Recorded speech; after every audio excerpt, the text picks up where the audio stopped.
How's it going, everyone? Bootleg Popcross Studios, your mom said we have a home here. And welcome to this video where I take Marvel characters and put them into a steampunk world.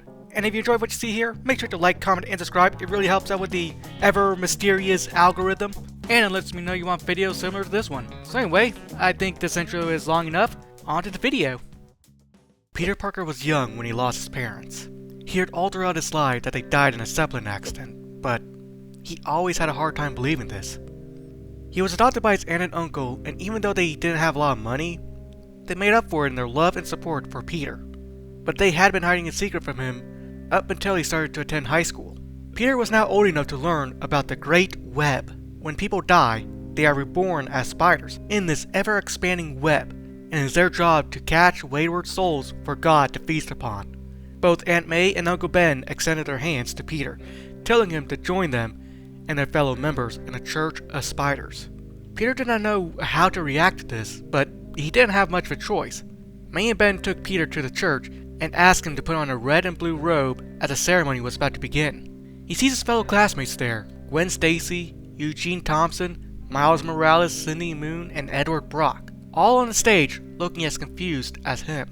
Suddenly, Norman Osborn, the founder of Oscorp, walks up in a green and purple robe. He starts to give a speech about their spider god and the Great Web, then pivots to a eulogy about the members who lost their lives and are now serving God. He asks the new members to hold out their hands and expose their wrists. Everyone does that, and Norman pulls out a jar of sickly looking spiders from his sleeve. He opens the jar, shaking the spiders on their wrist. Then, one by one, the spiders bite them all. Norman adjourns this meeting and instructs the parents of the new members to put their kids to bed and keep an eye on them, and if they pass in their sleeps, don't feel sad for them.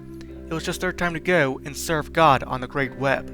After Peter hears the possibility of his own death, he becomes very worried. May and Ben took Peter home. He tried to fight them off, but he was progressively getting weaker, and then he collapsed. He wakes up in bed, still feeling weak with a high fever, and sees a small clockwork spider on his dresser. The spider doesn't move, but it looked like it was watching him. Peter would slip in and out of consciousness. All he could think about was his parents. Peter wakes up again, this time feeling like he can take on the world. He felt stronger, and he didn't even need to wear his glasses anymore.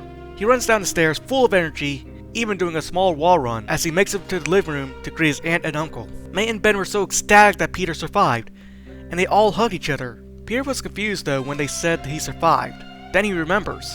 They forced him to join this cult. News spread that all the new recruits survived as well, and they would all meet up after school to talk about what was going on. Gwen brings up that she noticed Norman was wearing makeup and said that she thought she saw a small green patch on Norman's face.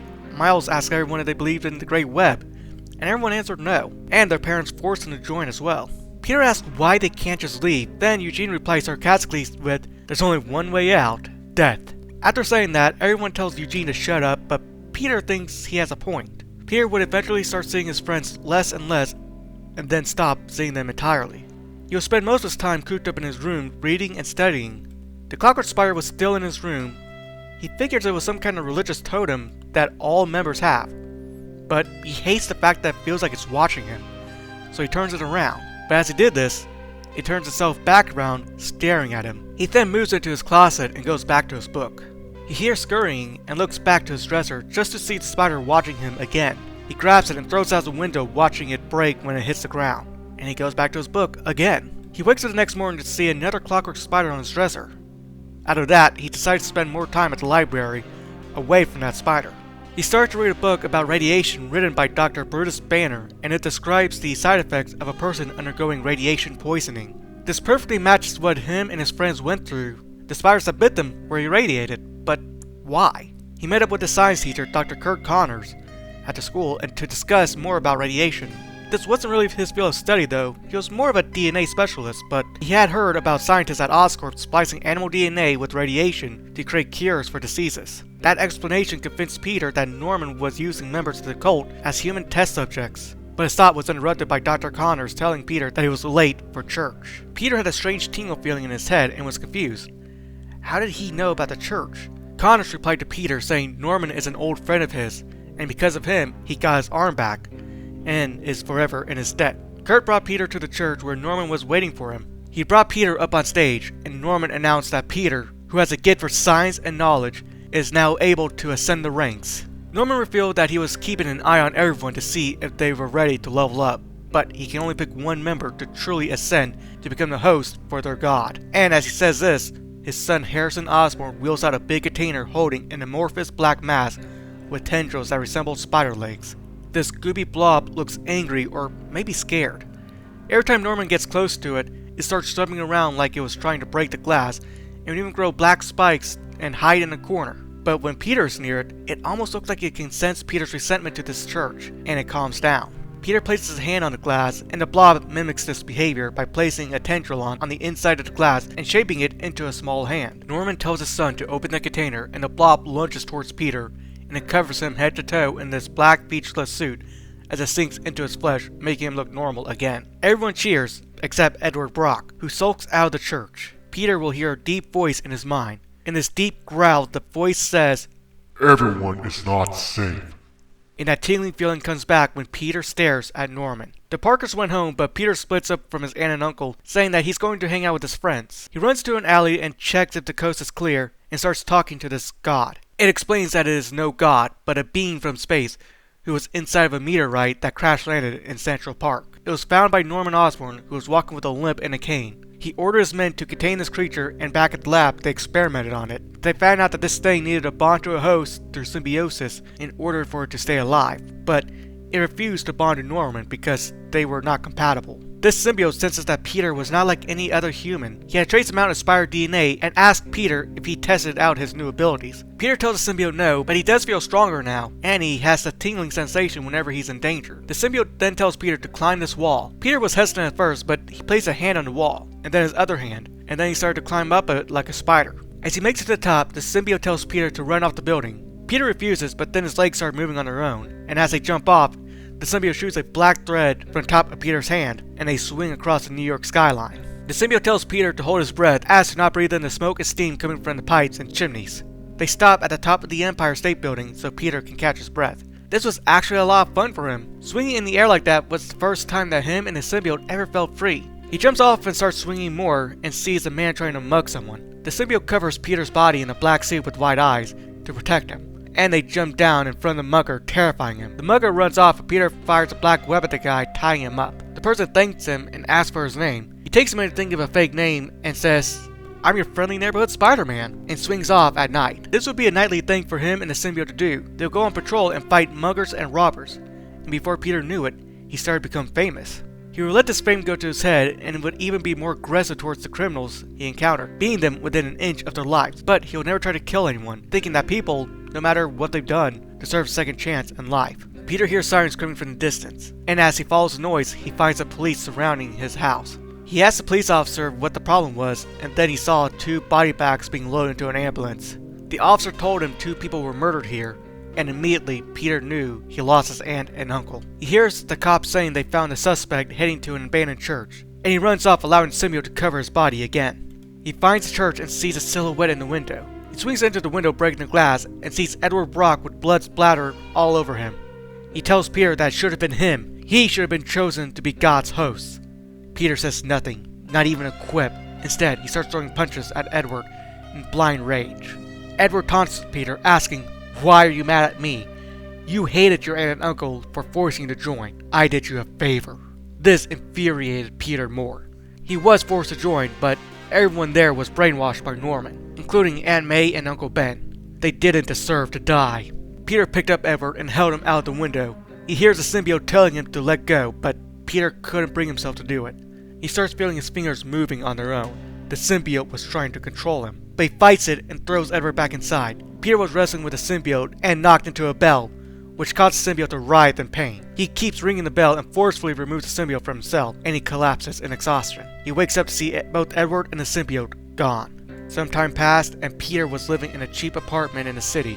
Without the symbiote, he would need to make himself a new suit. He created goggles with interchangeable lenses, which can magnify his vision, and a wrist-mounted grappling hook with a spool of rope which he carries on his back. One night on patrol, he sees a mugger, and when he swings in to help the bystander, a portal opens up under the mugger's feet, which leads into a jail cell. The bystander runs off, and Peter sees a man with clockwork hands hovering above him. He says to Peter, "Spider-Man, welcome to the Avengers."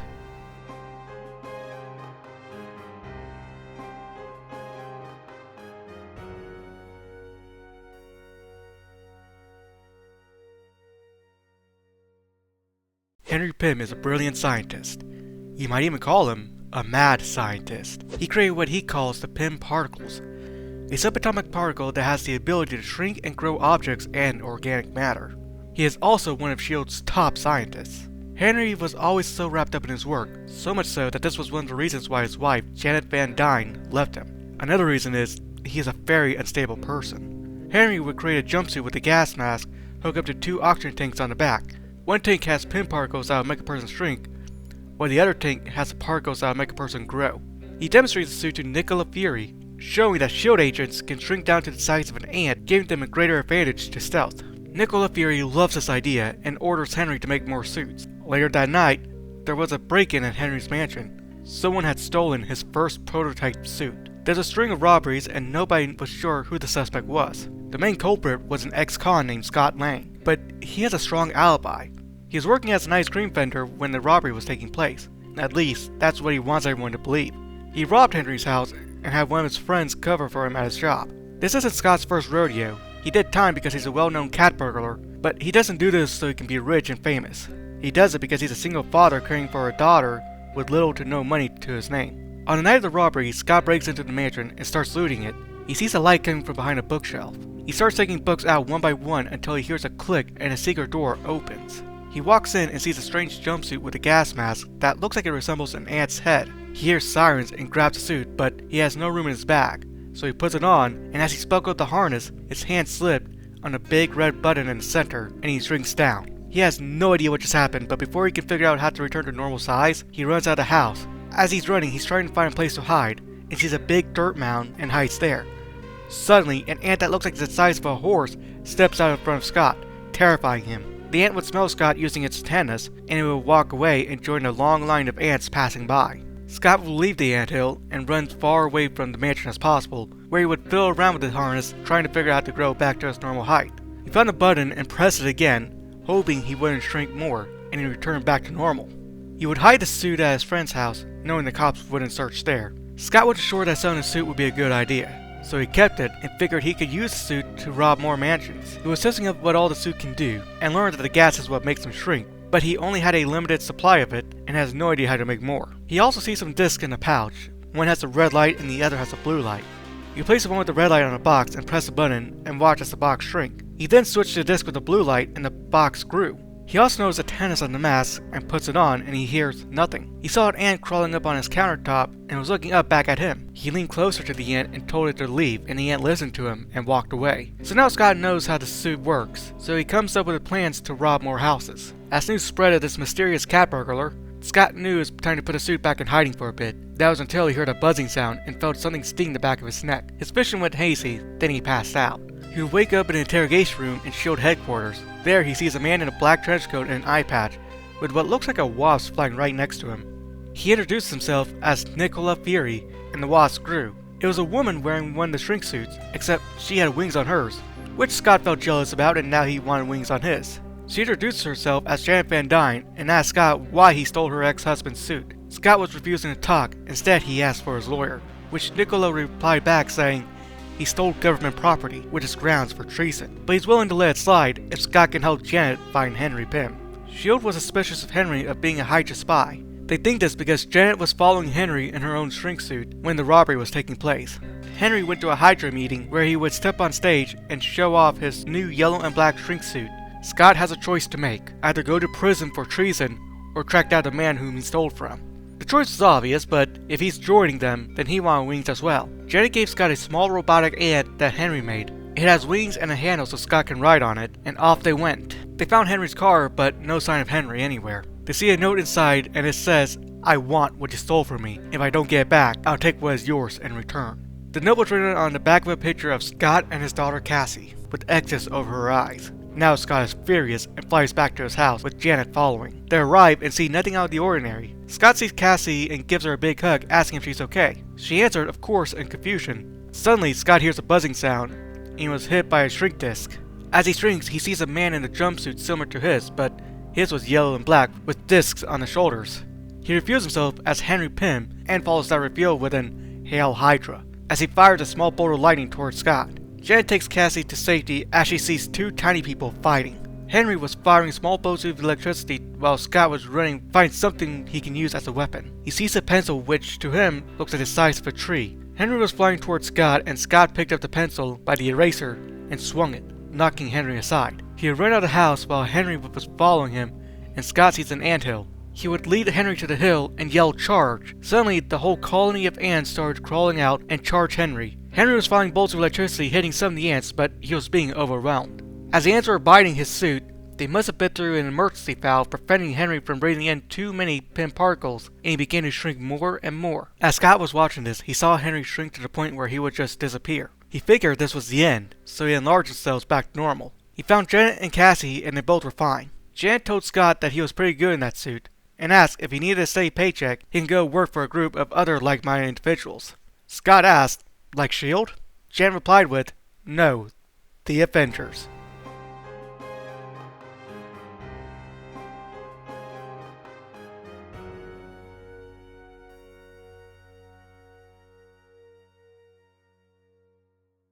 Dr. Brutus Banner is a frail, meek person. He's like this because he had an abusive father growing up.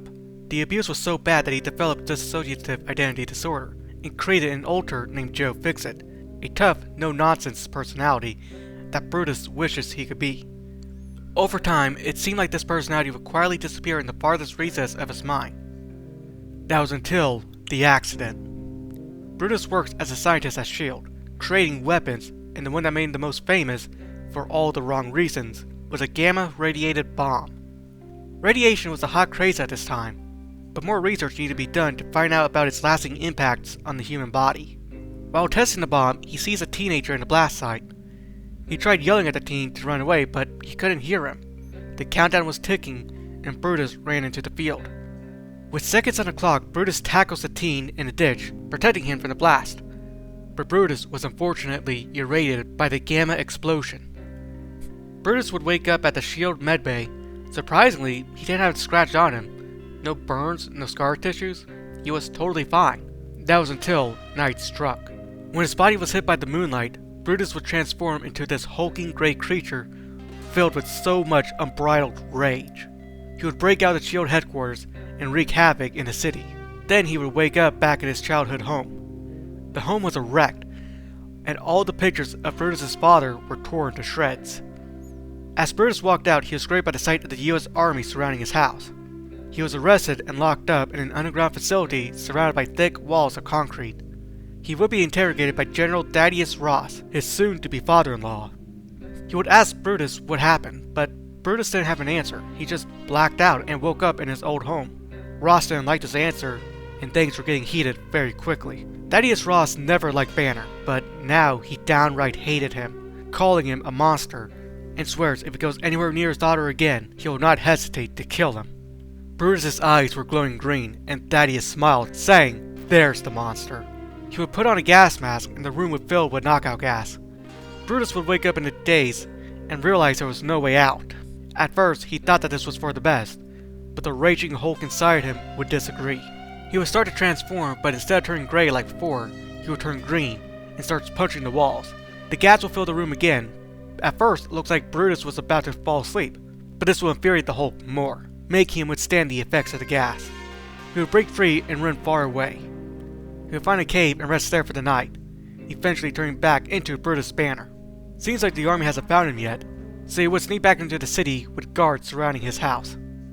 Seeing this, he would find Betty Ross, his fiancée, and ask her to grab as much of his supplies as she can. She did just that, and Brutus would experiment himself to see what exactly was going on.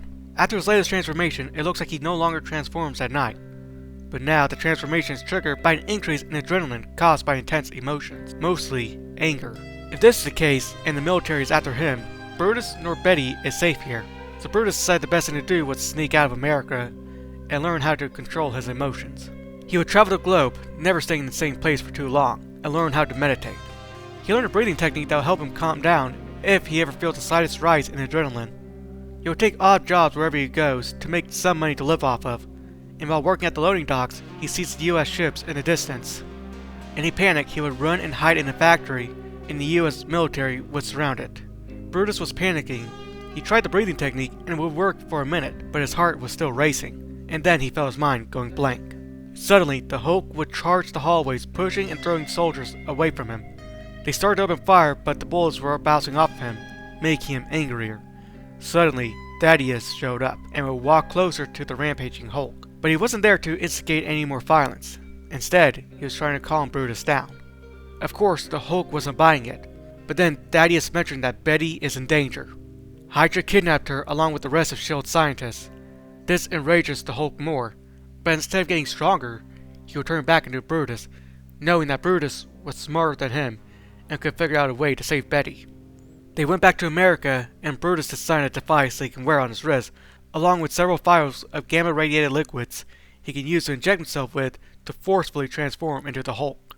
He would meet up with other heroes who called themselves the Avengers, and now it is time to take on Hydra.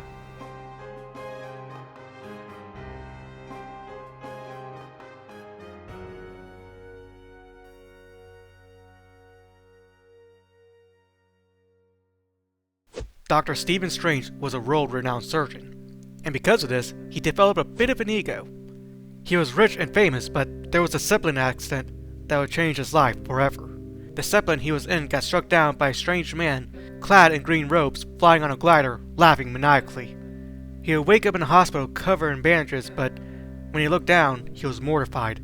His hands were too badly damaged by the accident and was amputated.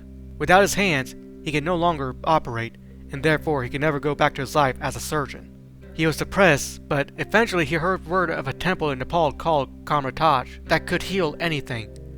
Dr. Strange didn't believe in Eastern medicine, but he felt like he was out of options, so he traveled to Nepal, and when he made it to the steps of Kamrataj, they refused to let him in. He was furious. He traveled all this way, and for what?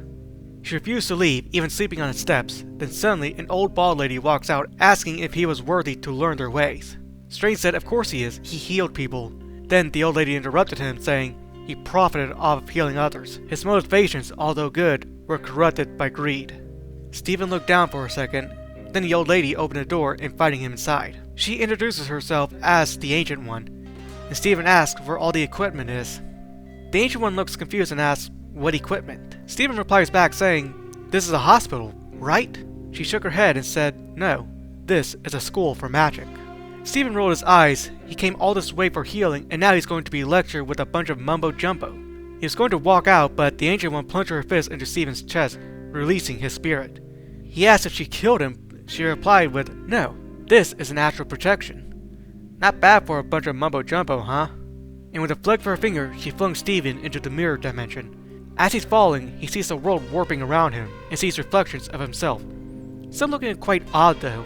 Some reflections look like him as a zombie, some as him in what he can only describe as the future, and some where he looks like an actor who could play Sherlock Holmes. He suddenly gets flown back into his body and begs the Ancient One to teach him. She was hesitant at first, but she knows Stephen has a good heart, and then she accepts. She gives him prosthetic hands and tells him to make them move. He tries, but nothing is happening. The Ancient One explains to him that magic isn't something that can be conjured up out of thin air, but instead the ability to harness the elements around them, control and bend them to whatever they can imagine. And if he can do that, then he can make his hands move. His homework was to try to move his metal hands. He would stay up all night and was about to give up, until he made his index finger move. It was a small improvement, but it was still a big win for him. He was at this for days, and managed to gain full control of his new hands. Now he is ready to master the art of magic. He would train in the dojo with other soon-to-be sorcerers, and they were practicing on creating portals. Stephen struggled at first, but he quickly mastered the spell, even with some students looking jealous. He would spend most of his nights studying at the library, and found a book that talks about the Infinity Gems. The Time Gem was acquired by Akamoto, an ancient sorcerer who placed a gem in a medallion called the Eye. Suddenly, Wong, the keeper of the books, grabbed the book that Stephen was reading, and tells him the Infinity Gems are off limits. Stephen will quickly master all the spells they were teaching in the class, but he still wants to know more about the Infinity Gems. He would be approached by the Ancient One as she congratulates him on his progress. She tells him about the title of Sorcerer Supreme, and Wong asks if this was a good idea. She said, of course, and bestows the Eye of Akamoto to Stephen, saying, your destiny awaits. Stephen accepts the gift and promises to not let her or Kamrataj down. He will learn how to use this amulet, at first rewinding time by making a half-eaten apple regrow its missing chunks. He would even try to peer into the future, first only be able to see a few minutes into the future, but the more he practiced, the better at it he became. As he's seeing into the future, he sees scientists working on a machine against their will, trying to open a portal. He also sees him and other heroes fighting this evil group.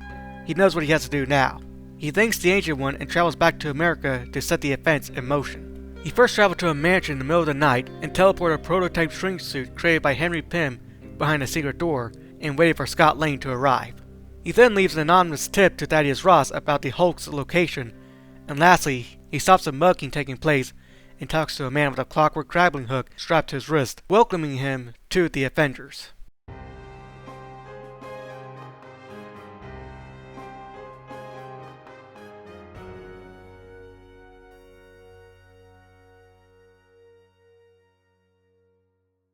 Alright, and the art is now finished, and I'm really proud with how this turned out. I thought I knew more than enough to do a steampunk video. Turns out I needed to do a bit more research. All I knew is cogs, gears, and old-timey fashion. And really that's pretty much everything, and I feel like I translated that good enough in the art, but in the storytelling, I feel like I could have added a little bit more, but other than that, I am really proud with how this turned out. The Ant-Man one was really difficult because I don't really draw like a lot of characters like riding something, because not only are you drawing the character, but you're also drawing the vehicle, and you have to like position them in like a certain way to like not make it look bad. I feel the proportions are a bit screwy on this one, but I don't know, I'm still really proud of how it turned out, and it was a challenge for me, and therefore I felt like I actually did a good job on doing the challenge. I really like how the Doctor Strange turned out. I think it's the symmetry of it that looks really good.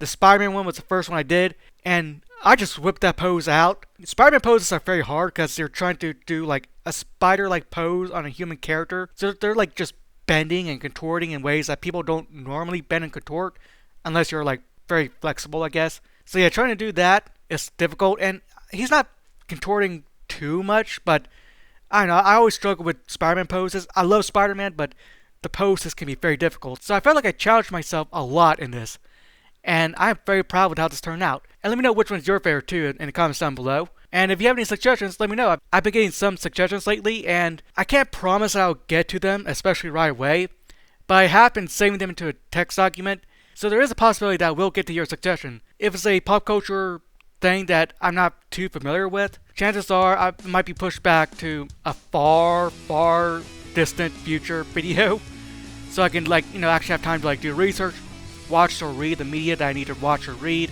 or skim the Wikipedia at least. But yeah, if you have any suggestions, let me know. I will hopefully get to them, but no promises.